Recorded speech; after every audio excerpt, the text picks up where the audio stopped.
We are back on Taking Care of Business on Koerner Radio, News Talk, 1180, 1230 KGEO, and 1410 KERI. Our guest by phone, John Nelson, president of Warner Pacific, and Mike Belote, consultant for California Health Underwriting Association. You know, I was so excited I tried to jump back in here before we reintroduced you guys, and Marty slapped me. John, it's my job, John. Do you see, at least I keep hearing about going to a Walmart type of health care where everything's going to be done through the hospital and doctors are going to be contracted through the hospital? Do you see that happening in the future? Well, there's all kinds of innovation that's been going on over the years, and no doubt we'll continue to see that continue. I'm not sure exactly what you mean by the Walmart type approach. I mean, when I think about Walmart and healthcare, I think about these exchanges. I do know that both doctors and hospitals in particular, are going to feel a lot of pressure under the ACA as well as the Supreme Court. One of the primary challenges, and Clay touched on this earlier, has to do with this Medicaid, Medi-Cal thing. Doctors hardly get paid anything. I mean, if you take I could be wrong on this, but I was told this about a year or so ago. If a doctor is charging $100 for a given service, they might get paid maybe $60 to $70 on the private side because of the discounts, maybe 50% or so on the from the Medicare front. But on Medi-Cal, it's like $5 to $10, and that's after all the paperwork they have to go through to get the claim paid. It's not even worth it for them. And what the ACA has done, and we'll see what happens with this Medicaid change via the Supreme Court, but it's expanded the number of the population of Medicaid recipients, and it's also flattened out the Medicare reimbursement rates over time. So that puts more financial pressure on doctors and hospitals to change, to do something different. And what that looks like is them charging the private sector, in other words, you and me, more. The premiums that we pay on the private sector, about 20% of them are directly as a direct result of cost shifting. Doctors who are underpaid by one entity are going to charge another entity more. That's cost shifting. So, you know, we've got these kind of pressures going on here, and we're going to see more of that. And so we're going to see more dialogue between hospitals, doctors, insurers about how to control those costs. But good luck. I mean, these hospitals are extraordinarily expensive to maintain and build. UCLA built a brand new hospital to replace the old one. It was too expensive to retrofit the old one because of earthquake requirements. That new hospital cost them $2 million a bed. And there's 500 beds, so that was a $1 billion hospital they built a couple of years ago. And that's the kind of cost we're looking in our system, and the ACA hasn't done anything about it, and it could make things potentially worse. So the issue of the Walmartization, if you will, of healthcare is not only the questions of providing service that John has talked about, but also the marketing of healthcare.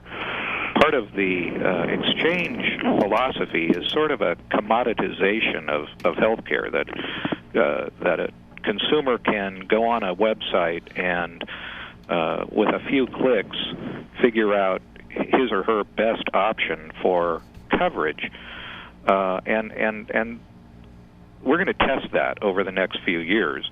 It's our view that it simply isn't as simple as going into Walmart and deciding which Kleenex to buy. We're talking about a complicated question based on your health history, your finances, the doctors that are available, that sort of thing. And it's been compared to buying an airline ticket on Southwest. We just don't think that's true, and that people are going to need a lot of help, especially those who haven't been in the system before. It isn't going to be a Walmart experience. It's a complicated question for an individual or family to decide what coverage to choose. Let's talk briefly about the situation in California and healthy families. As you know, this has been a great program for kids, and now the state of California, with their $16 billion deficit, has elected to terminate the Healthy Families Program and move kids into Medicaid or Medi-Cal, and doctors are going to refuse to treat those kids. So what's the benefit of having a government program if it's not going to work? Well, nobody said there was a big business plan behind. Nobody says there's big business plans behind legislation. A lot of this stuff is political. You can't blame politicians for voting for something and putting something like this into place. It sounds right. But that reminds me an awful lot about the exchange on the employer side. I mean, there's not a great demand for that product. And when you ask the question, well, if there's not going to be a demand for that employer product, why did Congress pass it? Well, just because they thought it was the right thing to do, and the Walmart thing sounded right and all that. So here we have these programs. The interesting thing about the Healthy Families is it was underutilized over time. There's other programs in there that are underutilized over time. Sometimes it turns out that free is not cheap enough. You may have these programs out there, and they may be great, they may be available, they may be inexpensive or free, but to get people to understand that these programs exist, and then they get them to sign up for it, there has to be a compelling need, and they have to be relatively simple. Well, easier said than done. Get somebody on the computer or get somebody to spend 15 minutes or 30 minutes to talk about health care for their children, when in fact their children may be healthy and they don't need it. Is a very difficult undertaking, and it's it just kind of speaks to the problem that Mike was alluding to in terms of you can't do this stuff online that effectively, and there's problems when you do. Definitely. So as to the Healthy Families, much of what Sacramento is engaged in now, when faced with a $16 billion budget deficit, is cost shifting of a governmental type.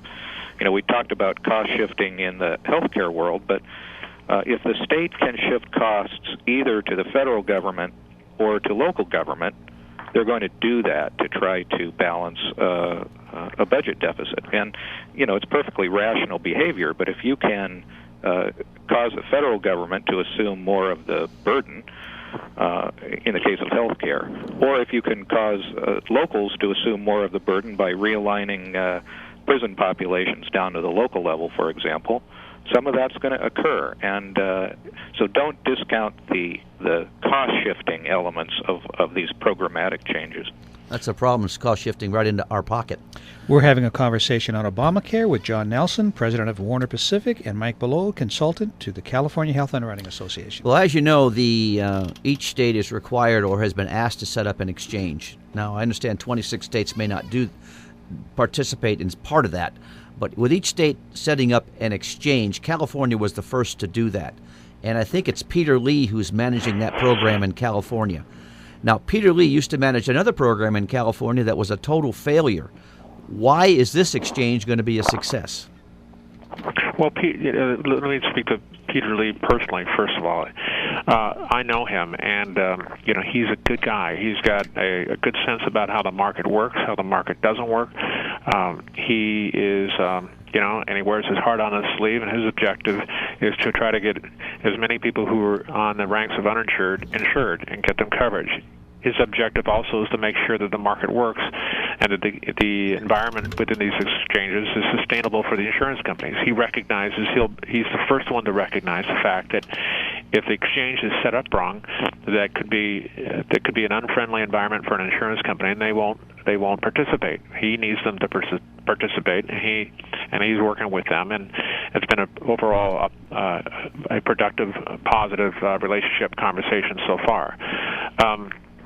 As far as I forgot what the core question was. Oh, why is an exchange going to be successful? Well, that's the question. Well, first of all, it's because the states in general have a choice. Either they can set up their own exchange, or if they don't, the feds come in with their exchange. So California has opted to take the money from the federal government, the seed money, the startup money, to make a go of it. Now, the challenge is that over the years, eventually this thing has to be self-sustaining. There is a finite amount of money that's going to come from the federal government. The state of California, as Mike alluded to before, has no money. So this thing has to be up and running within the next few years on its own. They have to make enough money to sustain its operations and remain viable in the long haul. It remains to be seen if they can actually do that. But Peter's leadership is quite capable, and if anybody can make a go of it, he can. But that is a fair question, and it's going to.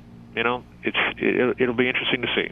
One of the key questions, they have the exchange here in California has enormous challenges in terms of setting up the infrastructure to, again, bring these 5 million previously uninsured people either into the exchange or into Medi-Cal rolls. And so they are setting this up now, but they've been very realistic that without the participation of private insurers, without the participation of health agents like like members of the association I represent, the exchange won't work. You have to have people selling policies into the exchange, at least in the individual market, if not the small business market that John was talking about. Yeah, Mike, or the system doesn't work. Exactly. Mike, I can't believe it, but we've only got one segment left. We'll be back in a moment on Taking Care of Business on Koerner Radio News Talk 1180.